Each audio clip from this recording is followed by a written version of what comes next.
Hello world, Stephen Michael Zach here, and today we're taking a look at the Sokani X60 RGB. This will cost you about $200, so let's take a look at what comes inside the box. So first, let's take a look at this bag. Now, the build quality is very, very nice. You get these lovely rubber feet, and this thing is super padded. You get some nice metal rings. Everything is sewn very well. Now you do get a little hand strap up here, and you get these little loop things to tie in your diffusion or whatever you want. And the zippers feel very solid. They are not cheap at all. So let's go ahead and pop this thing open. Now, you do have these little strappy things here, and that's going to help you keep this open. And they are adjustable, or you could just release them and get rid of them. But up top, you do have this very strong mesh up here. It's very thick. And inside, you are going to get a very long power cord with a furniture tie here, which is fantastic. And you're going to get a power pack as well, which is very, very nice and very lightweight. Next, we're going to get a strap here, and the shoulder is padded, the shoulder strap, so I do like that. Get your instructions, and then you're going to get a piece of something to kind of cover everything with. Now, let's talk about the main compartment here. And let's primarily talk about the dish in here. You do get a reflector. You're going to get this very flimsy piece of cardboard. And as you can see, this is already bent. So I really wish that companies would start shipping things with foam like the Aperture, because this is not doing the job. And this is not the strongest dish in the world, reflector in the world. But you do get a new version of the reflector. And you get the light itself, which is super duper small. And then the rest of this is very padded. You do get a divider that you can remove. And that's it. That is what it comes with.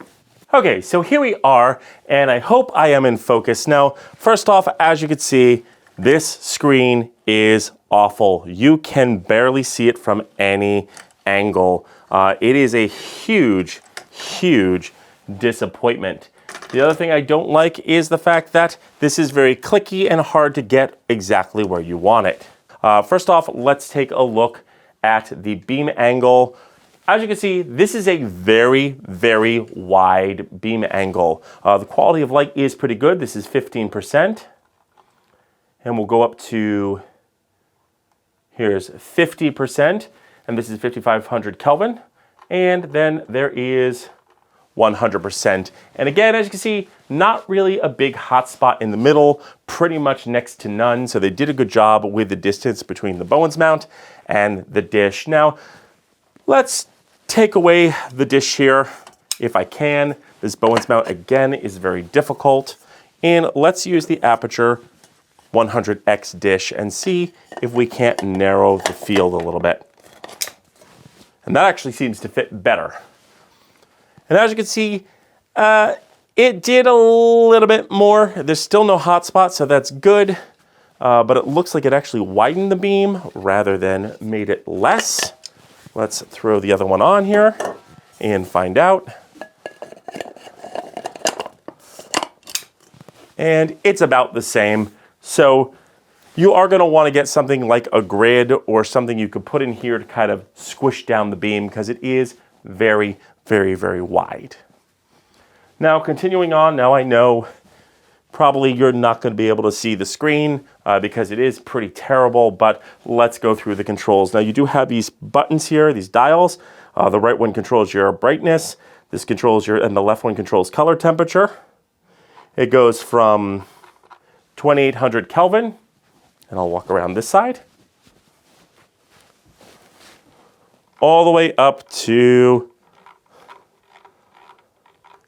10,000 Kelvin. So a lot of room here. And here we are back at 5,500 Kelvin. Now, if you press the right button in, that is going to take you into your HSI mode, where you can control your intensity. And it goes from 0 to 100 in integers of 1 there. I like to always keep this at 100. If you press in the left button here, you're going to go to your HSI, and that's going to help you adjust your HSI to whatever color that you want. So there you go. And again, the screen is very, very, very difficult to read. And then pressing it again, you'll go to your saturation. It goes from 0 all the way to 100. I usually keep this at 100. Then pressing the right button in again, you have controls of your red, your greens, your blues, your colors, and your whites. This is nothing new in a lot of these newer lights. The wand light has it, so there you go. Pressing in the right one again, you'll go into your special effects, and the left knob will control your frequency, and you have up to 10 different frequencies. I like to keep this around 2 or 3. We'll go to 2. And by turning the next one, you're going to adjust your brightness here. And again, let's jack this all the way up. And just by continuously pressing in the left here, you're going to go through your special effects, paparazzi. We'll bring up that. You'll go to lightning, police, fire truck, ambulance, fire, which again just seems okay. Then you got fireworks here. Then you got your faulty bulb, your TV, and then back to your RGB cycle. So nothing major here. And that's pretty much it. It's pretty much the same as any other Sokani light. Sokani light, Sokani light, it just works fine. Okay, so here are all the camera settings, and we have the light at 15%, and we have it set to these settings right here. Now, what I'm gonna do is I'm gonna flip this over, and I'm just going to use the white balance. I'm gonna try to get this in the screen, and I'm just gonna hit my auto white balance here and see what this will balance as. So we are at 5100 Kelvin with a tint of 18. So this light does skew a little bit green because my camera is adding a lot of red in order to compensate, which tells me that the light is a little bit green. Although to my eye, I don't really notice that at all. But it is pretty close. It is pretty close to 5500 Kelvin at 5100 Kelvin. Now, let's go ahead and drop the light to 3200 Kelvin. And we will take an auto balance there as well. And let's do it one more time to make sure we are right. And as you can see, 3100 Kelvin with a tint of -6. So it is a lot closer to the tungsten than it is the daylight, but both are not very far off. So that is just my way of testing. And let's take a look at the phone app. Okay, so here is the phone app, and of course, you get your intensity, your color temperature, and you do get plus, minus green, so you can adjust that as well. So this is 15%. Let's go to 50% here, and then up to 100%. Now, as you can see, this thing packs a punch. It is super bright for a 60-watt light. Now, keep in mind, once you start putting modifiers on that, it is going to cut it considerably, but this thing is super duper bright, which is pretty impressive. Next, you have your HSI, so you can pretty much decide what color you want. You could even dial in your saturation and your hue manually, which is cool. You get control of your reds, your greens, your blues, your whites, and your colors. And I'm going to put a chapter marker right here where you can skip this. This is where we're going to look at the special effects, so get ready for some flashing lights. So here we have our lightning, our police, our fire truck, our ambulance. We have fire, fireworks, faulty bulb, TV, RGB circle, and of course, paparazzi. Now, the great thing about this is you do get multiple frequencies. You get 1 to 10, so you can control the speed here. I like to leave it around 2, and you can control the intensity of the light as well. Ooh, that looks like an explosion. So there you go, from 10 to 100. So that is it. That is the phone app. It is very responsive, and it does connect fairly quickly. So, and you don't have to sign into the phone app Aperture. So really love the phone app. Now, one thing I really like here is the fact that you do get this furniture tie here, so you can mount the power brick onto your light stand. But say you don't have house power, you need to use something else. Well, all you have to do is take your super clamp and the new Godox Vmount mounting bracket here, and you're going to stick that together like so. And make sure that's in nice and tight here. Clamp that to your light stand. take a simple V-mount battery here. Get yourself a D-tap to barrel plug. I will leave a link in the description for this. Plug that in, turn it on, and there you go. You have power for hours. Really love the fact that you can just get this simple cable and run this off a V-mount battery very simply. Now, yes, you can buy, they do sell a Sony NPF where you put 2 NPFs in and there is a clamping mechanism, but I will tell you right now, this setup right here sends the V-mount battery, the clamp, the super clamp, the Godox mount, and this wire is about 40, 50, 60, I think it's like $50 cheaper, 40 or $50 cheaper. So, and I would rather have a V-mount on here. This is a 98 watt. This thing is gonna run for a very long time. But yes, you can use a V-mount battery with this. So the Sokani X60 RGB is a very, very powerful, budget-friendly light. It is only $200 and there is a lot packed into it. Now, let's talk about the cons. Now, first off, this dish, you can see it is already bent, and that is because it ships with just this flimsy piece of cardboard, which does absolutely nothing to protect it. I really wish manufacturers would start shipping their reflectors with foam like Aperture does, because Sokani seems to think this is going to protect it. It's not, and Godox doesn't ship it with anything. They just kind of stick it over the light and hope that it comes out okay. So definitely probably sending this back because the dish arrived bent. Next thing is this Bowens mount. It is not very good. The lock itself is not very good. I really have to torque it in order to get it to clip on. And while it does not move once it's clipped on, it's solid. Sometimes the lock doesn't go off and I could just tear this thing right off or it falls off. So not a great Bowens mount. Now I may have gotten a lemon. I might return this and ask for a new one just to see. But as far as this model goes, the Bowens lock is not great. Next thing I hate is this knob here. Not only does it have these little teeth inside, and again, it always seems that where I want to point the light is in between the teeth. Now, they do give you a lot of teeth for options, but I really wish people would stop using the Rosetta teeth kind of mechanics in these lights. It really does not help anyone who is trying to do some serious lighting here. Also, in order to get this thing to move, you have to loosen it so much that it becomes wobbly, and that scares me. Swinging around the back, this has one of the worst screens I've ever seen.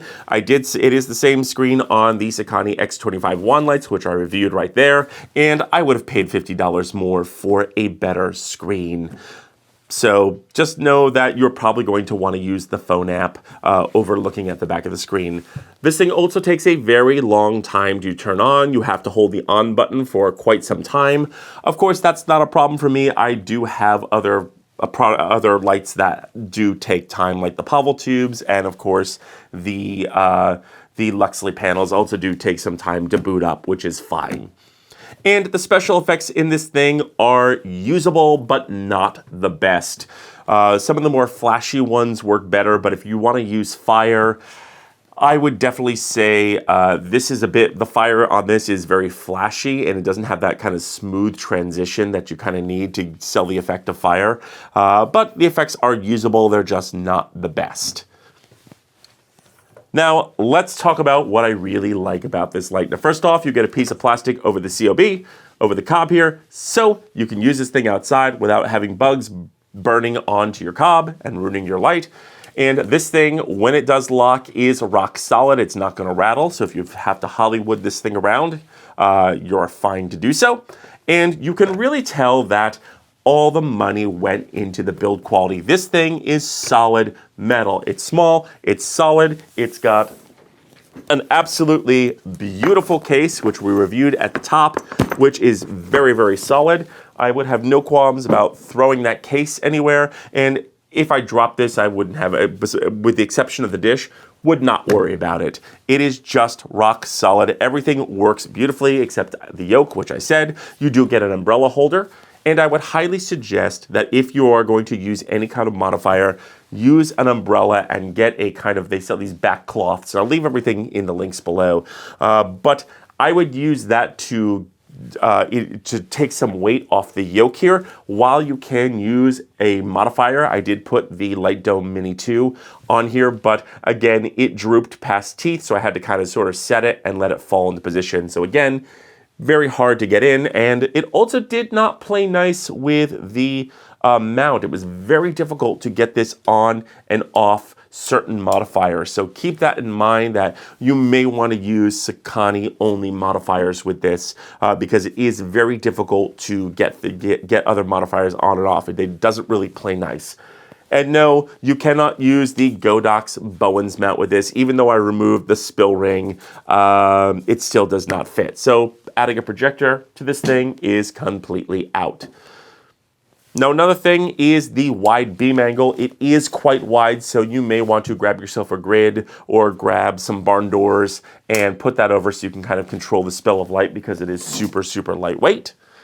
But some other things I really love about this thing is the fact that the power output is fantastic for such a small light. Now, the tungsten's a little bit more accurate than the daylight, but both are very, very close, and you do get controls of your reds, your greens, your blues, your colors, and your whites. The app is fantastic, and the buttons work fairly well. It is very responsive, button-wise and app-wise. So, and of course, I would be remiss if I did not mention the fan. It is super quiet. There's 2 heat sinks and a fan on the bottom, and I ran this thing for about 30 minutes, and while 6 feet away I could hear the fan, it was really not an issue at all. If fan noise is something that bothers you, this has a very quiet fan, and yeah, it's pretty darn good.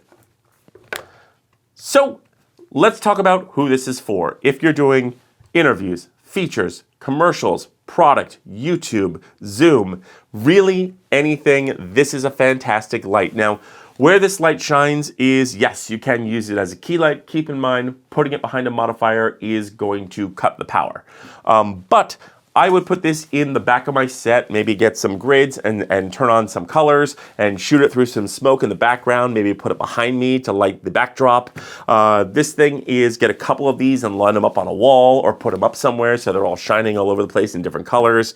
That is where the RGB version is going to really, really shine. Can you use this as key light, hair light, and fill light? Yes. But if you want just a little bit more power, I highly recommend getting the X60, the non-RGB version. You are just going to get a little bit more power out of that.